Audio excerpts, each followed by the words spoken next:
your colors fading, 'cause I kept you waiting. It's a wild, wild world, and you're a wild, wild girl. The sun's still shining, but it seems half the size, and it's a wild, wild world out here. Before my time runs out, what if I run away to Mars? Would you find me in the stars?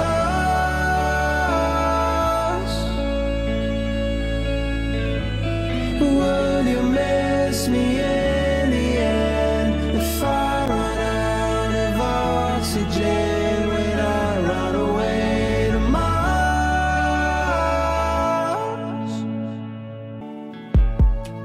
I skip stones and wonder how long till I'm discovered. It's a quiet life up here.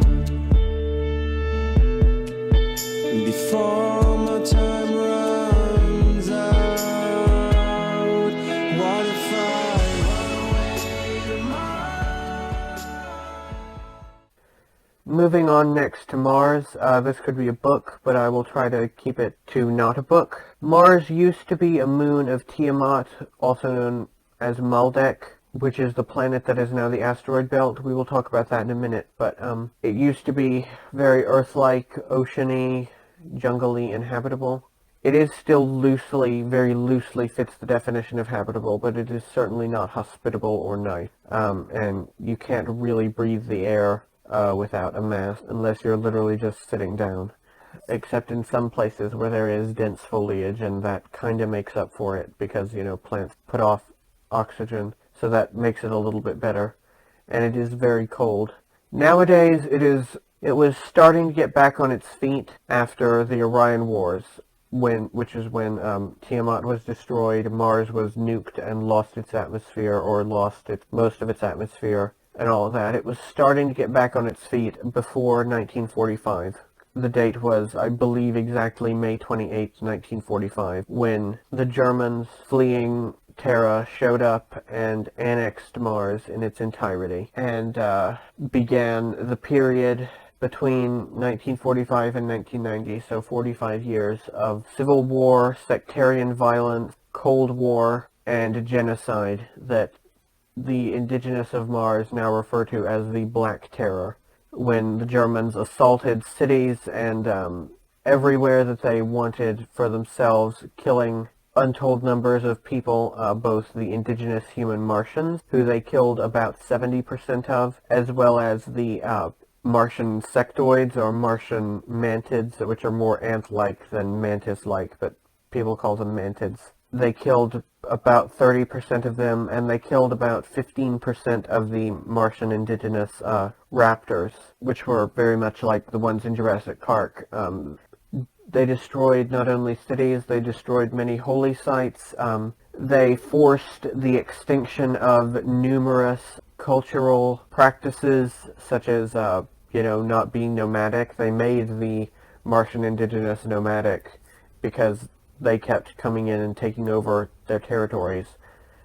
Before that, they were not a nomadic people. Many dialects of the various languages spoken on Mars died, as well as many other pieces of what the United Nations calls intangible heritage. And they themselves also took many losses. This ended in 1990 with the Treaty of Neu-Berlin, so that there is now only a Cold War on Mars, although there are still skirmishes. But it will be probably at least centuries before Mars is ever recovered from those 45 years. It's insane. You said that before 1945, Mars was starting to get back on its feet. What was going on there? I don't know all the details really, but there was a lot of rebuilding happening.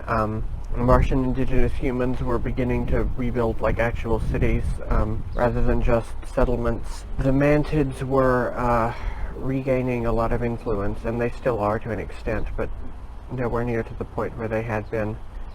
The terraforming project to make Mars a paradise again was underway, and that ended. So, yeah, basically that's what was going on.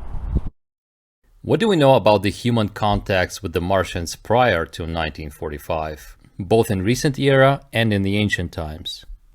Prior to 45, people weren't going to Mars that much, even with the technology, because Mars is not a hospitable or a nice place in general in the wilderness. But there was some visitation. There were like little archaeological expeditions and what have you, but not that much. In ancient times, there was a lot way back during the Lyran Empire era, when the solar system was part of Lyran Empire. When Mars was a moon of Tiamat, there was a lot of contact between Earth and Mars. They were very interconnected. You know, people would commute back and forth on the daily. And that was a common thing. And that was a very different time, obviously. But we don't know all that much. At least I don't personally. I'm sure there are other people who could tell you a lot more. Jack Flynn, for example, could tell you a lot more. But yeah. Did the Germans also go back in time on Mars to establish colonies? And if yes, to what periods? How does this process work? Do these settlements just appear in the present once they're created in the past? Yeah, they did. I know that I remember going on a mission to Mars in about 1840, and they were already somewhat established. So yeah, they had gone back at least that far.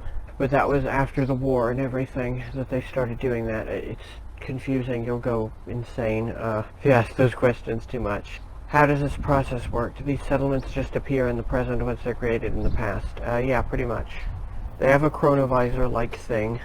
They can look into the past and they will find the most advantageous for them time in a planet's history, or a region's history, or whatever, whenever they want to go settle. And then they just jump back using hyperspace to that period and start building a colony. And yeah, they do pretty much just appear, along with, you know, their history and all the people who live there and everything else, to the people in the present. It's very possible to go to sleep. If you're colonial, it's very possible to go to sleep and wake up and find suddenly a new politically important colony that's 600 years old that you never knew about. You know, that happens. It's just a part of life. You said that 5 million Germans died in the 1945-1990 war. How many people did they bring to Mars originally? Where did they get more people afterwards? Originally, first batch in 45 was, I think, 300,000 or thereabouts. And about half of those people died within 5 years or so, because it was so bad. It was not only the war, there was also the whole, it being incredibly inhospitable. You know, they couldn't get food to grow for several years and so forth. It was not pleasant. Where did they get more people? From the past. Or else. They went into the past, they started getting people who had died. By that point they had regen tanks, and they started getting people who had died. And they kept going further and further into the past to gather these people, it made it difficult for them to live with these people who when they reached a certain point, they could no longer understand what each other was saying. So they started just making little enclave communities of them, and placing them in different places around Mars, along with written instructions on what to do with the equipment they were left with. But anyways, how they got these people, they went after plague victims, and they went after people who had died in genocides, and they went after people who had died in wars. They very specifically avoided women who had died in childbirth, because that was a genetic defect, and still is a genetic defect that they do not want within their population. So they went after those sorts of things. Oh, they went after women who had been killed during witch hunts. That was a big thing, because those women were overwhelmingly just, you know, psychic, and that society didn't know how to handle it. So they would go and get them. Part of me kind of wonders if maybe their time travelers going and influencing the past is the reason why beheading was such a popular execution method in Europe for such a long time. because, then they would have the brain stem and the brain. They could just go in and grab the head, and that would be that. And they would have that person.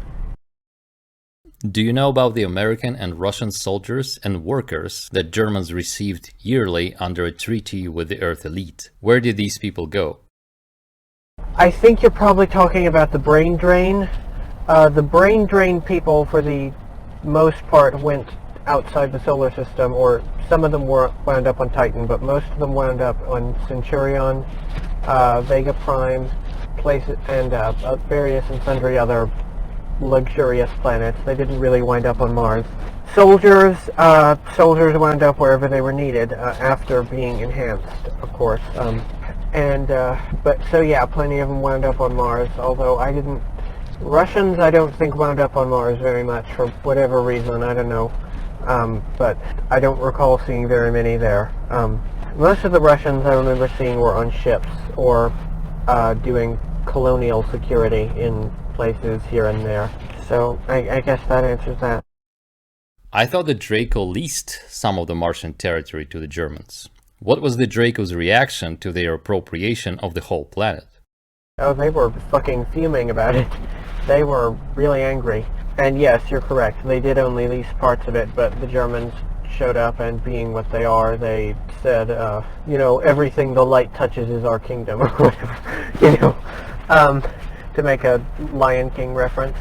So yeah, the Draco were quite upset about it, but also they were low-key kind of impressed about it. They were like, okay, you're learning how to play the game, which was probably part of why they had hired them and invited them in the first place. But in the real ways they were ticked off, but they couldn't really do much of anything. Or they could have, but they decided not to, so. But it did strain diplomatic relations, definitely.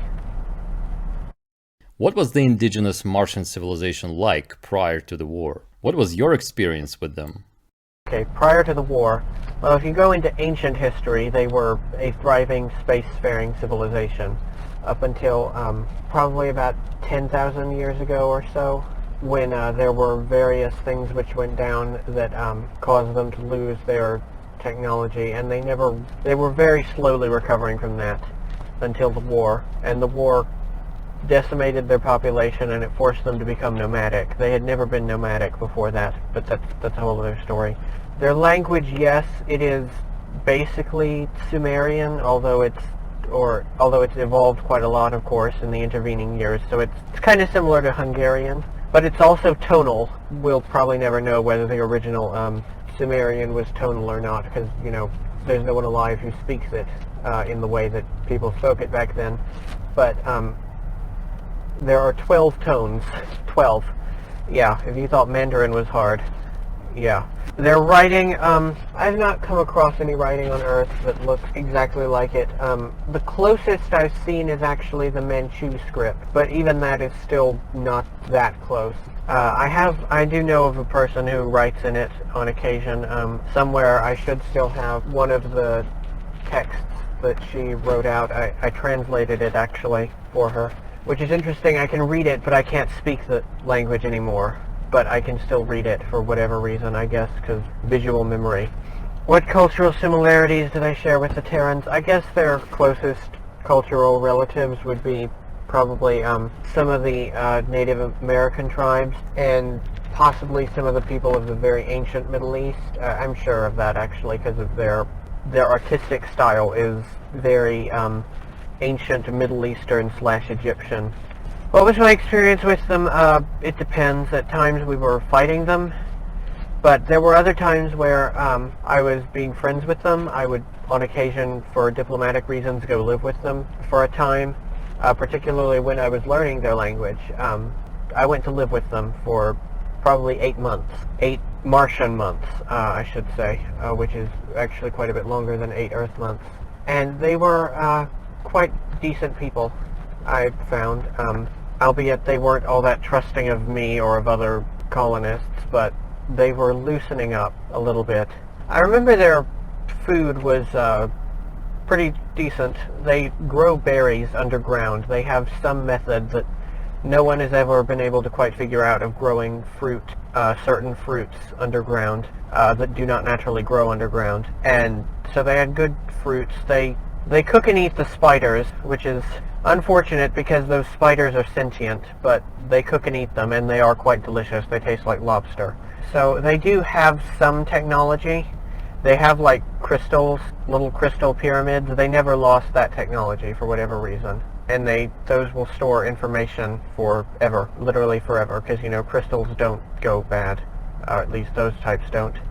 Yeah, I think that's about it. If the human Martians have the same genetic makeup as Terrans, do we know who originated where and which group was later brought to either Earth or Mars? Have there been marriages between the colonists and the locals in the new era?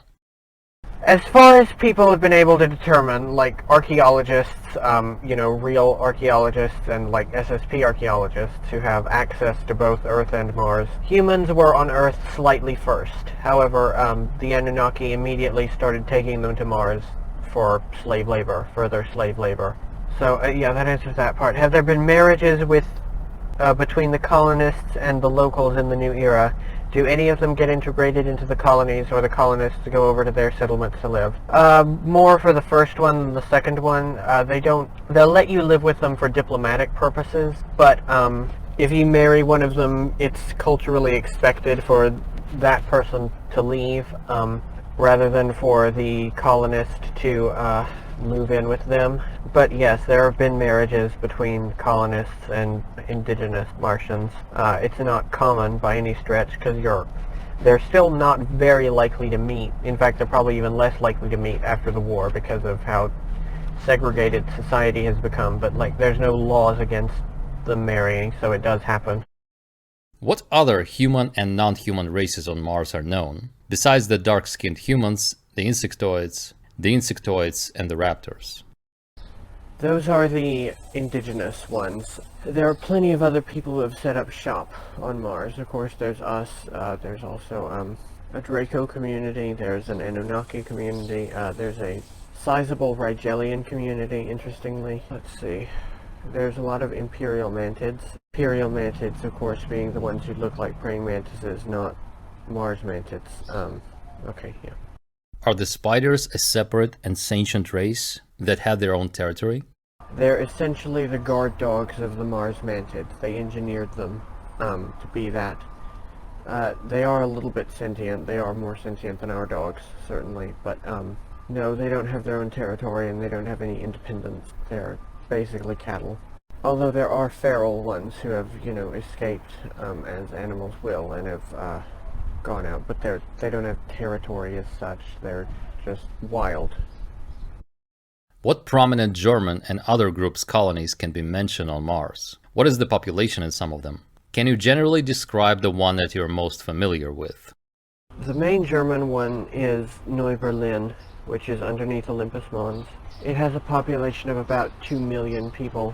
That's the biggest one. And the second biggest one would probably be New Kanazawa, which is Japanese. It's in the Elysium Planitia region in the Green Belt.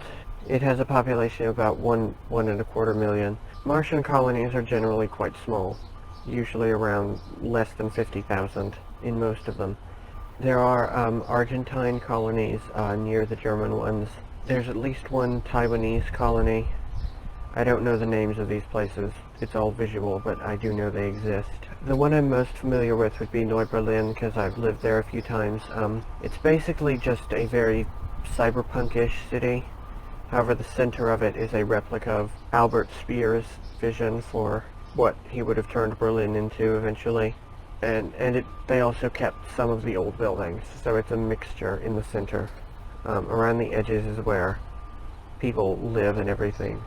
And it's mansions and big giant corporate buildings with the various German corporations. When did the rest of the Earth nations start setting up colonies there? Did they have to lease space from the Germans? Were there groups who were more friendly with the Martians from the beginning? It's been gradual. The first ones after the Germans to settle there were the Japanese, and then not long after that, the Taiwanese, as well as a couple of other European countries. I know there were some Hungarians who were brought on pretty early, because this is before Hungary became part of the Eastern Bloc in '56. Let's see. I know the Argentines got brought on before the Americans. I don't know the exact year.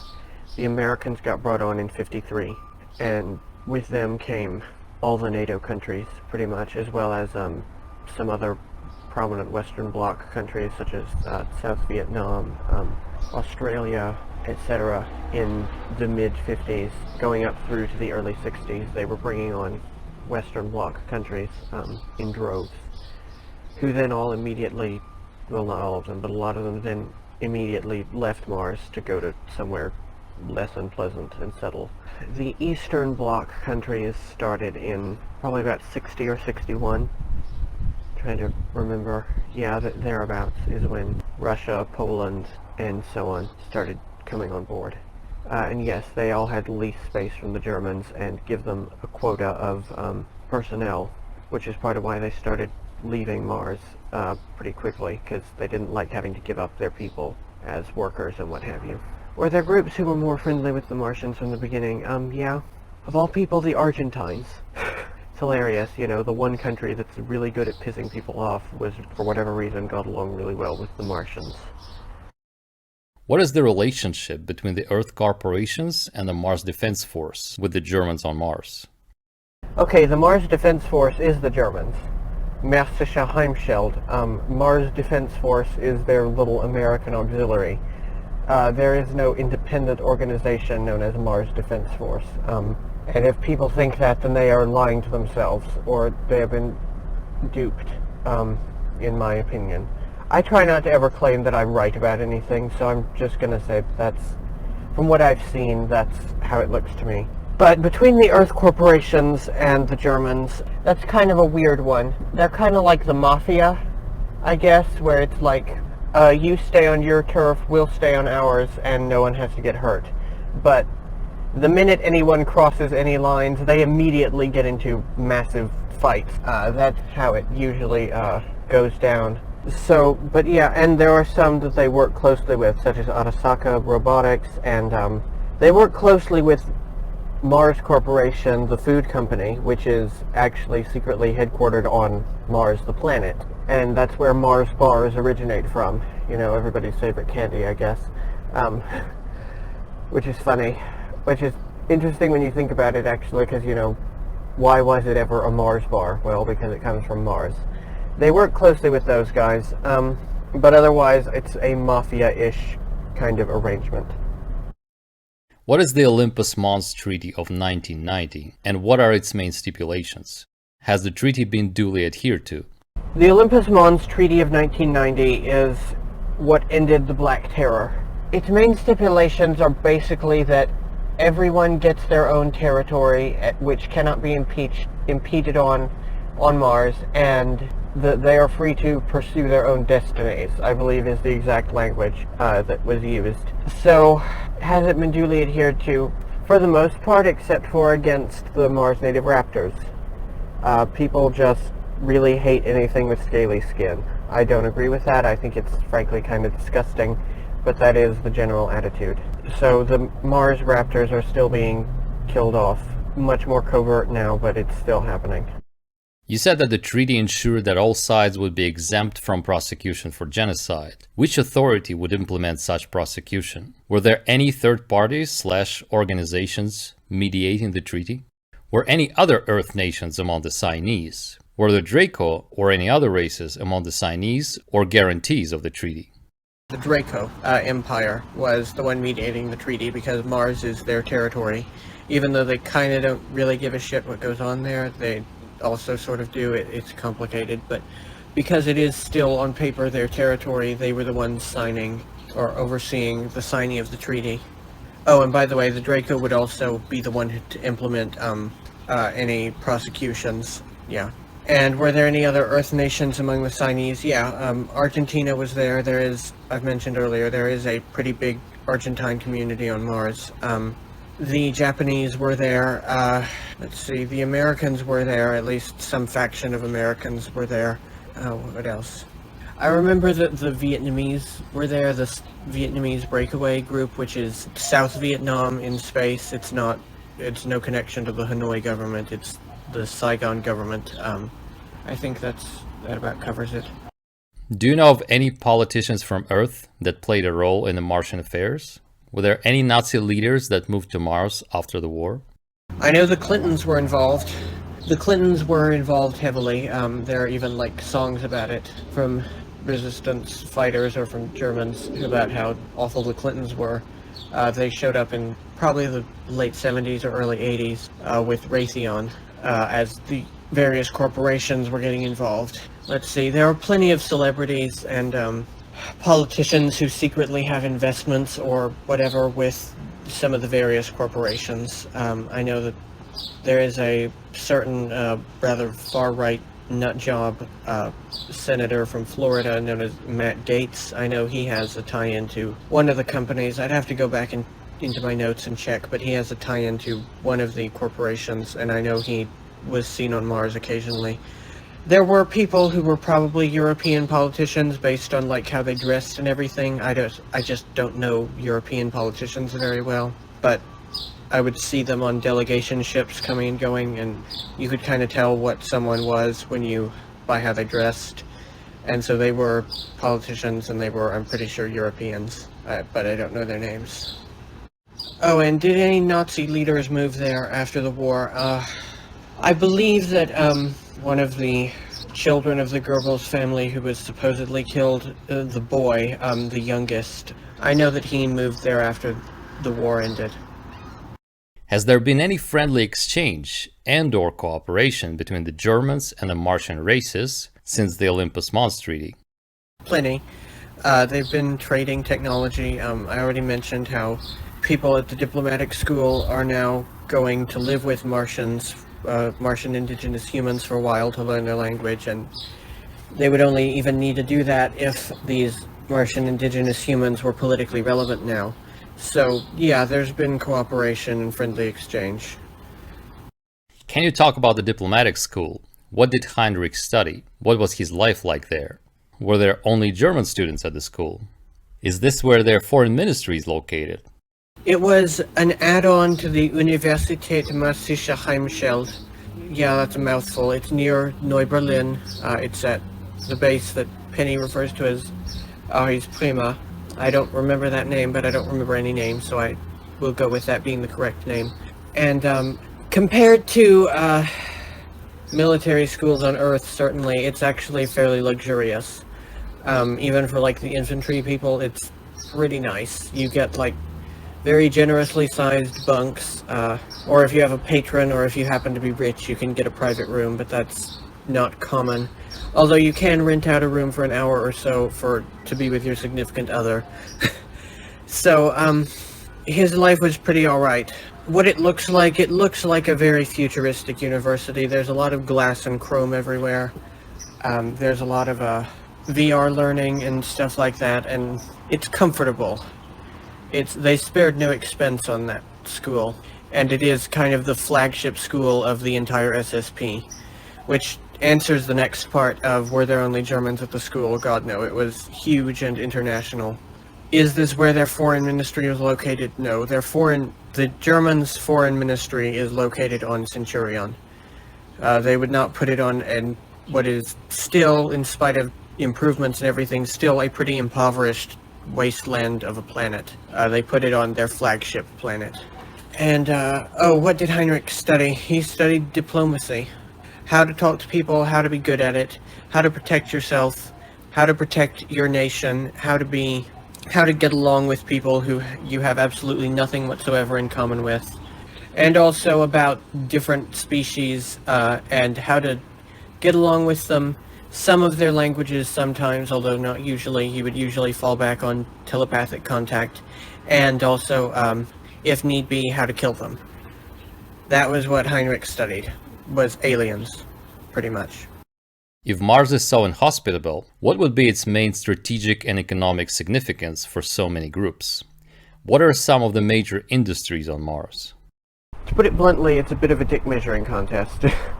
It's like, basically, we've managed to eke out an existence and thrive on this inhospitable planet that nobody cares about and no one wants, and all of that, look at how amazing we are, basically. And I do have to admit it is quite impressive, and it does make them look good. So, yeah, that would be it, really.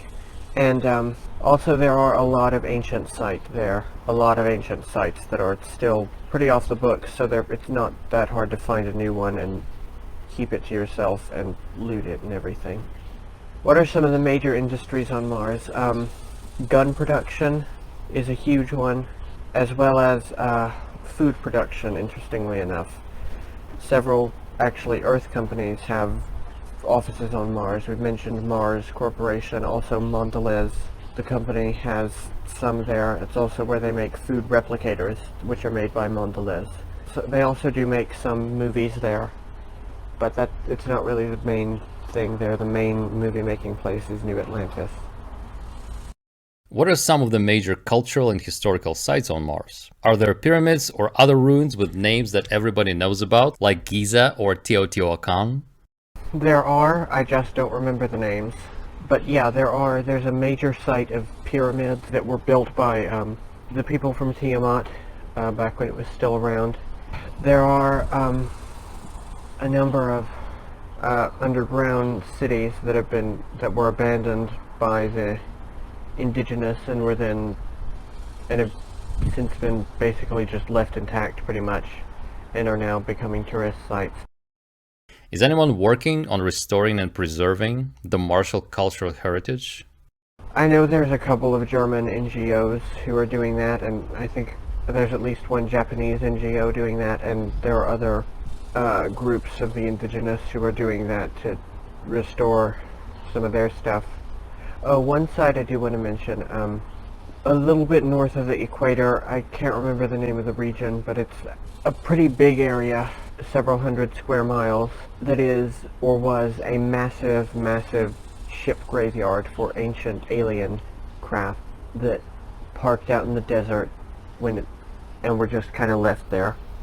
Of course, any of the technology that was in them has been looted and is completely gone. However, the husks of the ship and the appearances are left intact, and it's really an amazing place to go and wander around in. I've been there a couple of times, but again, I don't know what that place is called, but it is really cool and amazing. How long is a day and a year on Mars? If it's significantly longer than on Earth, how does it affect the daily schedule? A day on Mars is about 24 and a half hours, so that's not too big of a difference, really. How does it affect the daily schedule? Well, it doesn't too much. However, one thing that does change is the calendar, because a year on Mars is 687 days. So you only celebrate your birthday nearly every almost 2 years, 2 Earth years. And so their calendar is quite different. I can't remember how many months they put in a year on a Martian calendar, but it's a different number. And by the way, the Martian calendar is what's standard also on ships, interestingly enough. What are the fauna of Mars that stands out? And how much of the surface is inhabited by animal life? Are there zoos on Mars, and what can be seen in them? Are there nature preserves for the local fauna? The fauna that stands out is basically the giant insects and lizards and such. Everyone talks about the spiders, and yeah, they're definitely a thing, but that's far from the only thing. There are also giant scorpions, giant centipedes, humongous grasshoppers, although they are harmless, thankfully, and there's really huge rhinoceros beetles, too, and they're also harmless. They're actually quite friendly, the rhinoceros beetles. Quite friendly. They're kind of like Martian deer. You know, they'll follow you around and they'll come up and like eat out of your hand and stuff. It's really funny. How much of the surface is inhabited by animal life? I would say pretty much everything except for the poles is habitable by something to some degree. Although it often remains just below ground except at night or except during the day. So if you don't go at the right time of day and really keep your eyes out, you may very well walk away thinking it's uninhabited. But you know, if you know what to look for, and if you were to look just below ground, you would see it's teeming with life everywhere. Are there zoos on Mars, and what can be seen in them? Yeah, there are zoos on Mars in There's a Neuberlin Zoo that has reproduction of the Zoologischer Garten in Berlin, the really famous, huge one. However, it has a lot of Martian wildlife and also alien wildlife in general. And some preserved specimens from Earth, but not very many. Are there nature preserves for the local fauna? Probably within the Valles Marineris demilitarized zone. I imagine there are some nature reserves in some spots. I don't recall ever going to them, but I believe I remember hearing that they exist. Is agriculture possible on the surface? Are any of the Earth animals raised there as cattle? There have been experiments with agriculture on the surface. They have not been successful. There have been, as far as I know, no successful attempts at getting Earth crops to grow on Mars without very extreme genetic engineering, which also then changes the composition of the crops, which is not a good thing to fuck around with. So it's very difficult, if not really just impossible. And are any of the Earth animals raised there as cattle? Not that I know of. The Breakaway, they do definitely eat meat. In fact, they probably eat more meat than we do per capita. However, they don't use, they don't slaughter animals for it. They consider that extremely barbaric. What they do is they grow it using cloned stem cells. So you won't really find like farmed meat. You will find hunted meat, interestingly. For whatever reason, it's fine to hunt your meat and kill it in the wild. But of course that's, you know, expensive and you have to have a gun license and blah blah blah. But there is a hunting culture. But meat that you buy in a supermarket in the Breakaway is grown in a lab from cloned stem cells. Are there rats, cockroaches, and mosquitoes on Mars? Either local or Terran? How big can they grow there? Rats and cockroaches follow wherever Terrans go. So yeah, there are rats and cockroaches. The biggest rat I've seen was about the size of a small sheep, and they have cockroaches that get to be about the size, probably about the size of a lobster. Yeah, they're really horrific critters. Fortunately, they do have really good pesticides and everything. But they are a problem, and I've never heard of mosquitoes on Mars. There's not really enough water for them to breed in most of Mars, so even if they did follow, they would die off before very long because they couldn't reproduce. Is anyone terraforming Mars right now? What are the challenges for such a project? The biggest challenge, well, there are many really big challenges. The biggest one is raising the temperature enough to where it's feasible for people to walk around and everything, like without wearing gear, because although even there are places on Mars where you can breathe just fine, but it's still really cold, and it's certainly not comfortable, and in most of it it's just not habitable, especially at night because of the cold. And there is also the issue of, like I mentioned, the soil composition, that you can't really grow things there, but on the other hand, if they were to terraform, then everything there would also probably die off. And so either way, it's requiring mass genetic engineering of both the flora and the fauna to create an entire new environment. However, there is a terraforming project ongoing by the Germans right now as we speak. It's expected to take probably at least about 200 years. It's going to be a long, long time.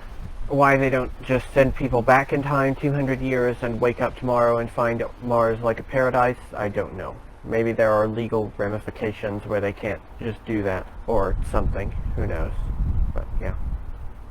Is sun radiation a big impediment for the establishment of settlements, as many scientists say? Is it a big issue for the people who stay on the surface?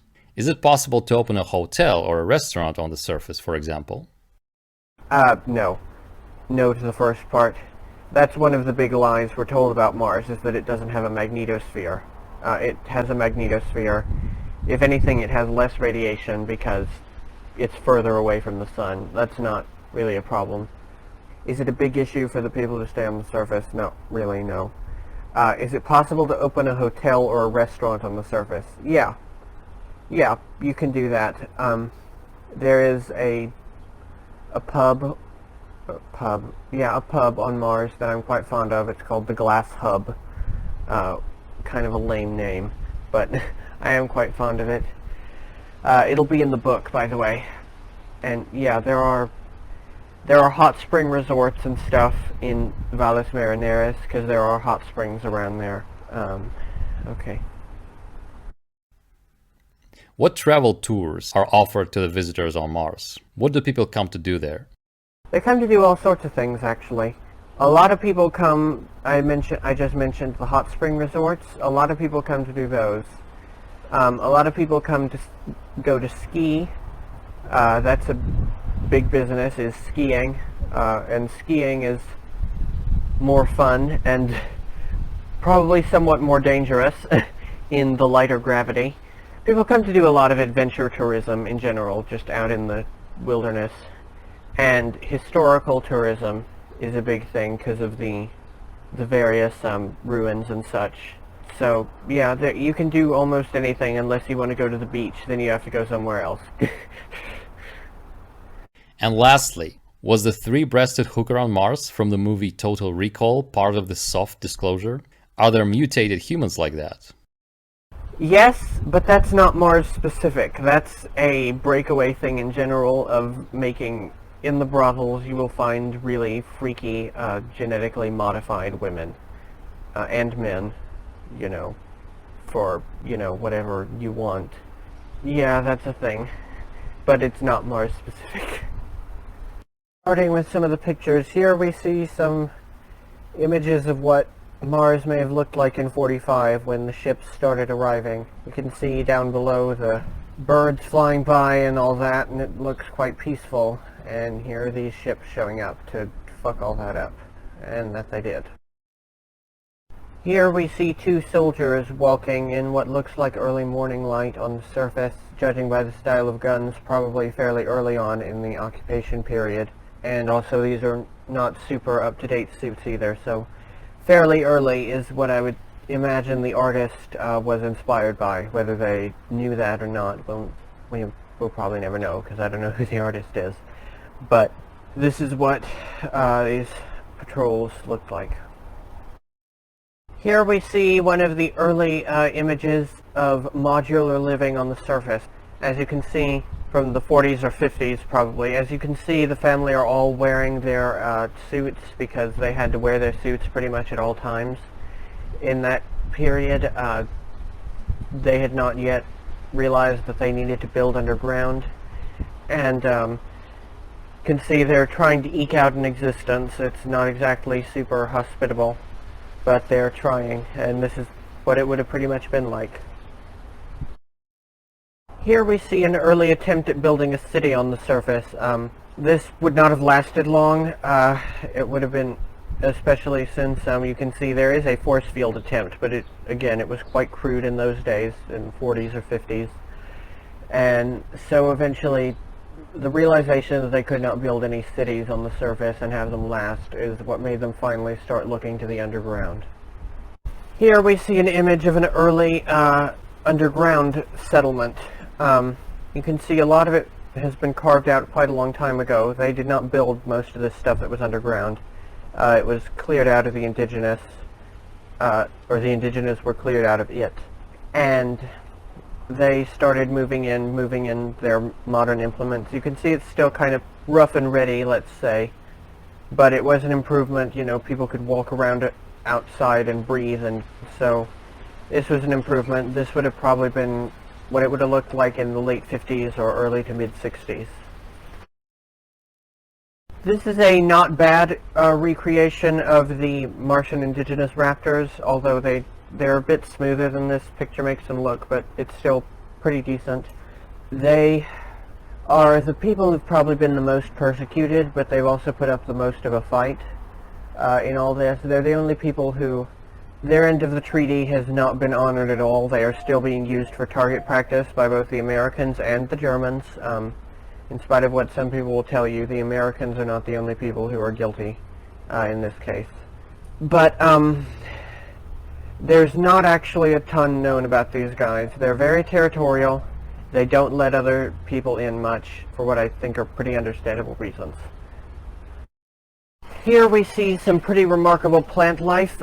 You will find things like this in the so-called green belt, which is near the equator, and the center of the green belt, of course, is the Valles Marineris area.